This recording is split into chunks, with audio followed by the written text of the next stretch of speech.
Hello everyone. Our final year project is about ionic thrust. The first, and arguably the most important part of our project, is the experimental setup. We have to make sure it's reliable and accurate. After looking at all of our possible options to power up the thruster, the most convenient one ended up being the stun gun module that bumps the voltage from 6 to 30,000 volts. Now it might not be the most professional way, but was definitely the cheapest and safest way to get this high DC voltage. We're using a lithium battery pack to power it at a constant 7.4 volts. Now, ionic thruster setup always requires an emitter and a receiver. After a lot of research and trial and error, we deducted that the sharpest emitter causes the most ionization, and the sewing needle is a very good candidate due to its availability and small radius of curvature at the tip. Another candidate was a thick copper wire that we shaped into a brush of smaller wires. This also gave us some good thrust, but the best part was definitely the plasmas we could observe with it.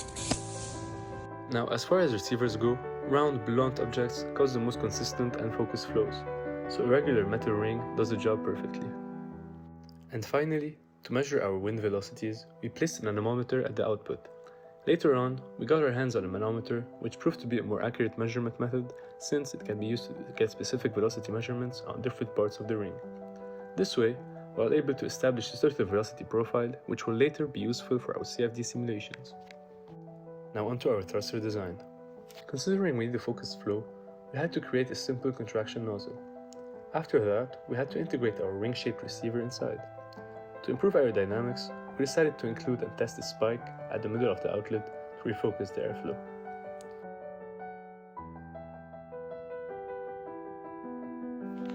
For our CFD simulations, we decided to use ANSYS Fluent. After creating a 2D axisymmetrical model, we extracted an approximate inlet velocity profile from our experimental results to try and simulate the flow. Our simulations will help us understand what exactly happens inside the nozzle. We finally compared the nozzle with and without the spike. The flows are pretty similar, but as expected, the spike helps us focus the flow.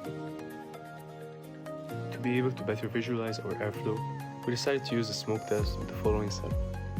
The results show a focused flow. It's also a very nice way of showcasing the ionic wind. Due to lack of better alternatives, we used smoke from incense pods. All that's left now is to build a boat for our demonstration and to install the thrusters on it.